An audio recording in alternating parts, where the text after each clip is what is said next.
Hey everybody, my name is Brenda Studmeyer. I am the Wisconsin mom who sued the US EPA over the neurotoxicity of fluoride chemicals added to the public drinking water supply.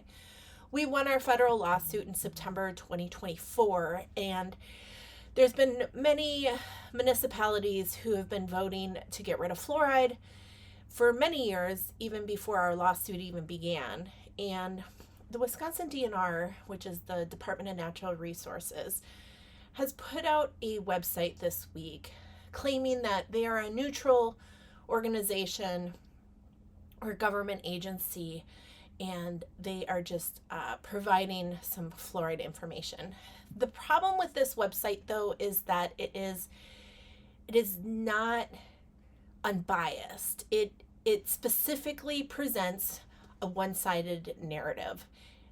Although the website claims to be neutral, its framing and sources show a clear bias towards promoting fluoride rather than presenting a balanced perspective. It emphasizes supposed dental benefits while downplaying or omitting substantial evidence of fluoride's risks, including neurological, skeletal, and endocrine harm. And they are using a selective use of sources. There's no mention on the website of peer-reviewed studies from respected researchers such as Dr. Christine Till, Dr. Philippe Grandjean, Dr. Bruce Lampier, Dr. Howard Hugh, who have published on fluoride's neurotoxicity and other health effects. The court ruling in Food and Water Watch versus US EPA from September 2024, it's listed on the website, but only in conjunction with fluoride promoting organizations, not independent scientific assessments. The website states that fluoride levels are regulated to prevent adverse health effects, implying safety without acknowledging the recent federal court ruling, which concluded that water fluoridation at 0.7 milligrams per liter presents an unreasonable risk of injury to health.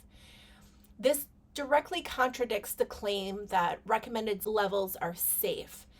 It also fails to mention the National Toxicology Program's 2024 publication, which found strong evidence that fluoride exposure lowers IQ in children. The DNR website also portrays fluoride as essential for preventing cavities while omitting key findings that dental decay is primarily linked to diet and oral hygiene, not fluoride intake.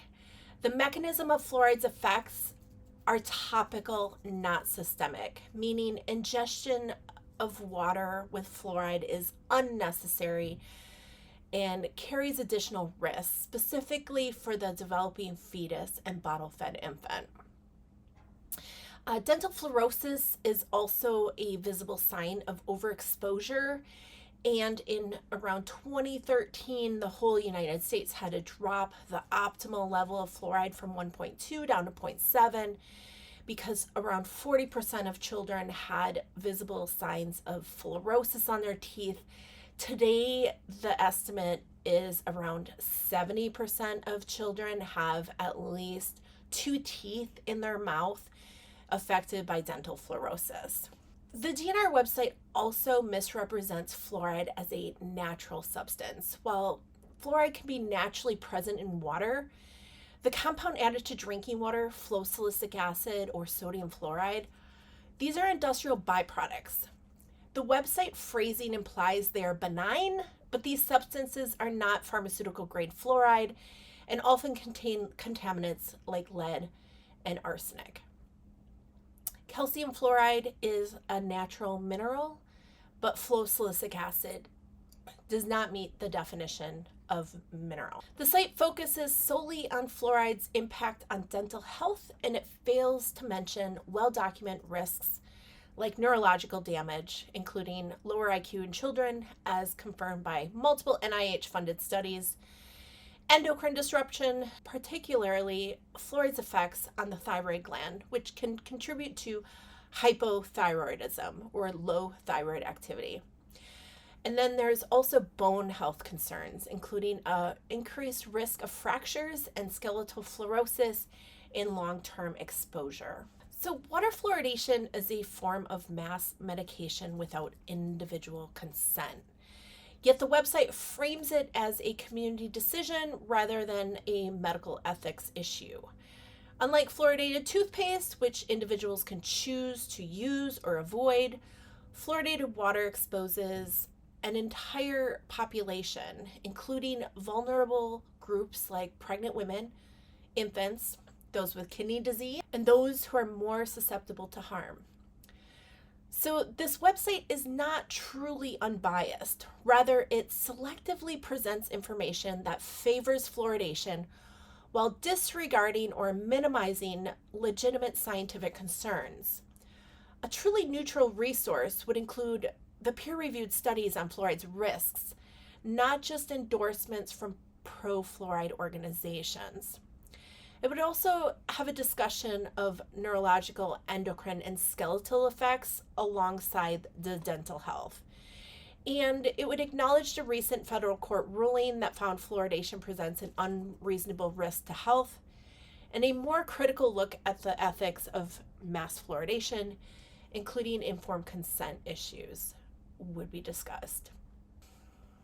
Fluoride promoters often refer to fluoride as a naturally occurring mineral to make it sound benign, even though the chemical being added to water is a toxic industrial byproduct, not a purified or natural substance. This wordplay is an intentional attempt to mislead the public into thinking fluoridation is as harmless as naturally occurring calcium fluoride, when in reality, fluorosilicic acid is a hazardous substance that has never been tested for long-term safety in human consumption. The DNR links to some organizations that are known lobbying groups for fluoride.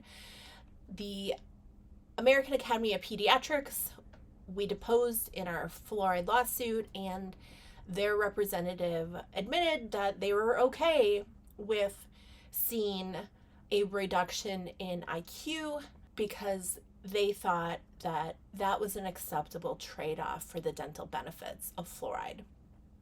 But there has never been a randomized controlled trial finding fluoride in drinking water benefits teeth.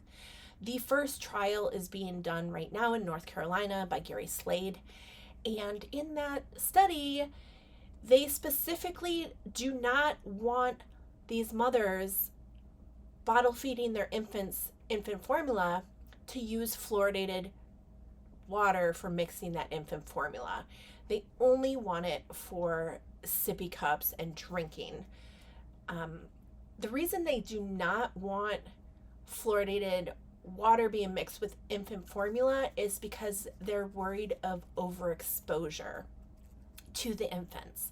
So in the real world, low-income mothers are using their tap water with fluoride to mix their infant formula, while this study being conducted right now is not allowing their subjects to mix infant formula with fluoridated water. There is no recommended amount of fluoride for an infant 6 months and younger until their teeth erupt in the mouth, because fluoride works topically, not systemically. Even though I hear the Wisconsin Dental Association promoting how great fluoride builds strong teeth, I've seen the Wisconsin Department of Health Services sharing these infographics and local health departments sharing these infographics as well. They are inaccurate, they are outdated.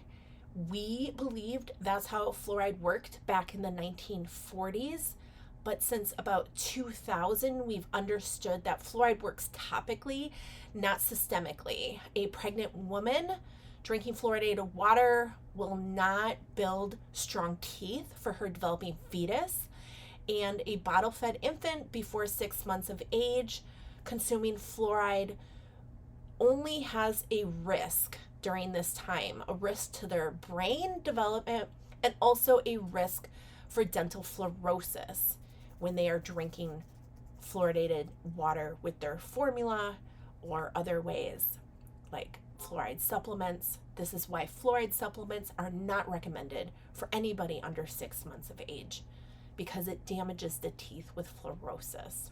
So in our lawsuit, we got to depose EPA, CDC, FDA, and everybody admitted we don't have safety studies showing fluoride is safe for the developing brain. So I think it's a little irresponsible for the DNR to put out this website at this time and include the fluoride promoting resources on there and not posting any resources to the other side.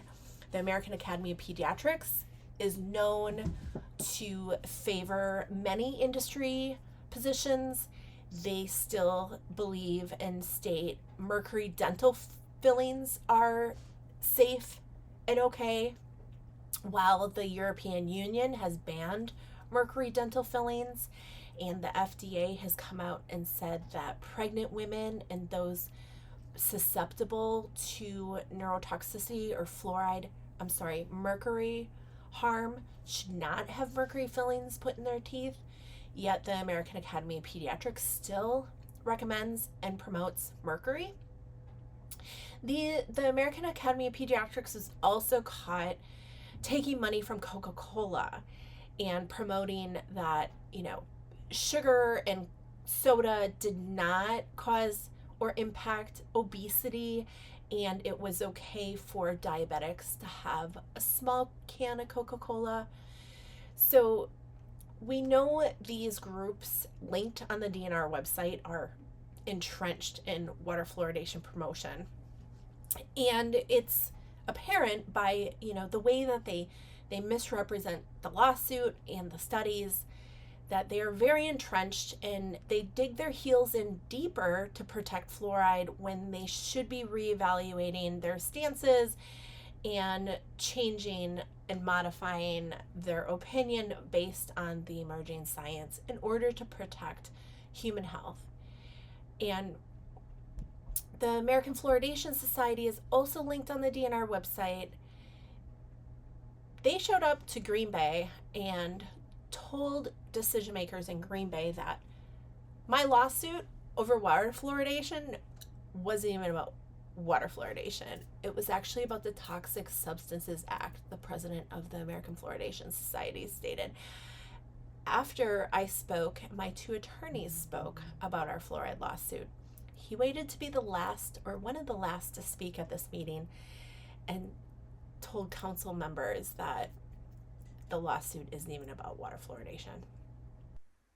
On in the case, which was about the Toxic Substance Act, not about actual fluoridation.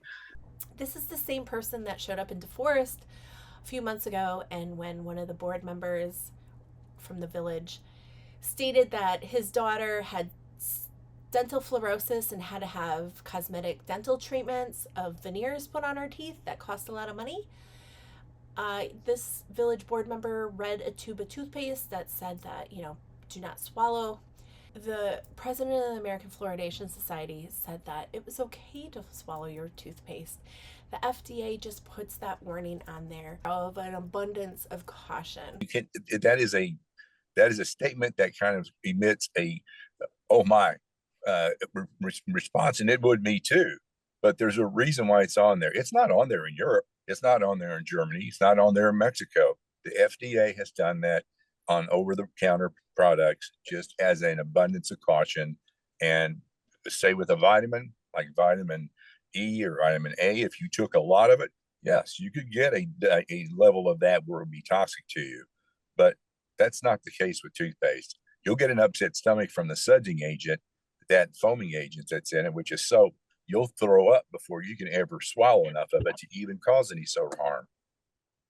And, just drink a glass of milk and that'll help, kind of absorb the fluoride so it doesn't upset your stomach as much. Which kids that go to school are drinking milk multiple times per day. So, what is that doing for any possible benefit of fluoride?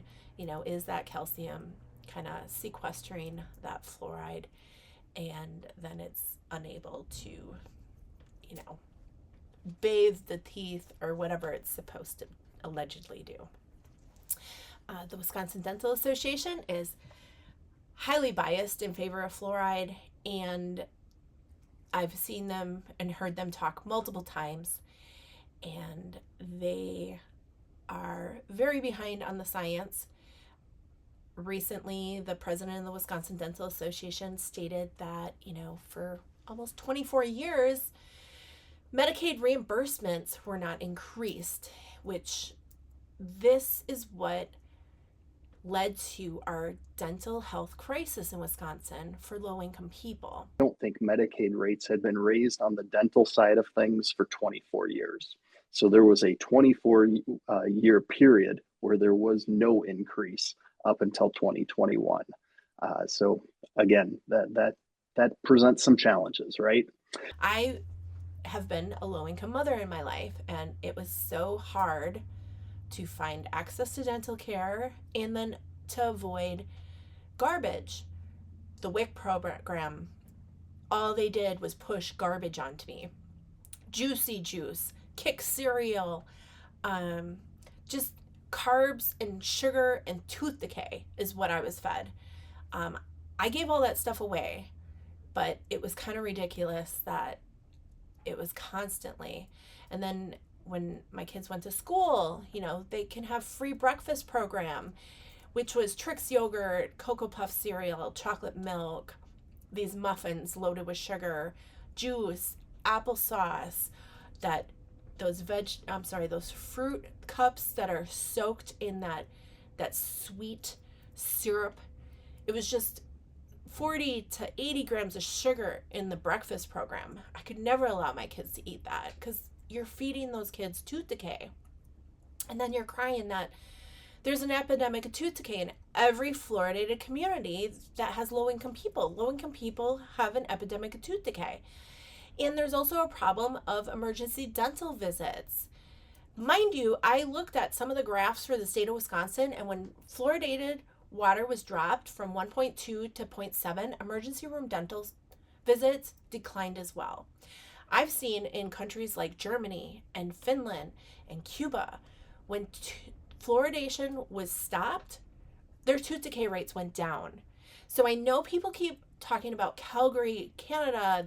They saw tooth decay rates go up when they took out fluoride. Tooth decay rates were going up before they even took out fluoride. They just snipped that study and looked at, that window of when they took it out and what it is, when they conducted this research. And they found that it was going up before fluoridation was even taken out. I keep hearing a talking point. It's not actually a study that, this IV, I think it was antibiotics, jumped up like 700% after they took out fluoride. Calgary removed fluoride about 10 years ago. And after about 5 years, there started to be some red flags that were raised. And after 10 years, they've now reintroduced fluoride into their water because of the amount of disease that they've seen. And just one piece that I'll share with you that was publicized by them is that the number of children that received IV antibiotics for dental infections in Alberta Children's Hospital increased by 700% between 2011 and 2018. And the majority of these patients were under 5 years old. That was never published in any study. I could not find any legitimate resource for that statement. But I hear people like Matt Crespin from the Wisconsin Children's Health Alliance, promoting that talking point. These people, they cherry pick statements and studies. Another thing I want to talk about is the New Zealand and Australian study, because fluoride promoters keep crying that the NIEHS funded U.S. studies were low quality because they used spot urine samples, which they had at least 3 spot urine samples to measure fluoride. But they're saying that those were low quality studies. You can't rely on spot urine analysis. But they have these amazing high quality studies done in New Zealand and Australia that didn't have any single individual measurement of fluoride. They were based on if somebody lived in a fluoridated area or not, based on zip code or how long they lived there, which, how do we know the Australian study that had like 68 kids living in the non-fluoridated area? How do we know they didn't have fluoride tablets? How do we know they didn't swallow their toothpaste or how much toothpaste they were swallowing? How do we know if they were drinking tea or consuming fluoride in their food and other beverages? We don't know because they never tested their urine. And that's what we really need, is some sort of measurement of individual exposure. So these studies in New Zealand and Australia were not sensitive enough to find an effect on IQ.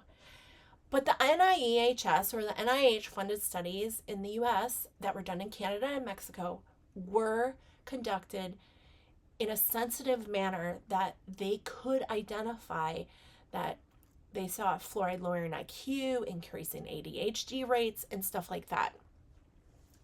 So just be mindful of some of the trickery that the Wisconsin Dental Association and Children's Health Alliance are using to protect the neurotoxicity evidence of fluoride, because they are very entrenched in protecting fluoride no matter what. And you can tell by the talking points they're using. And that's all I got for you. Thank you.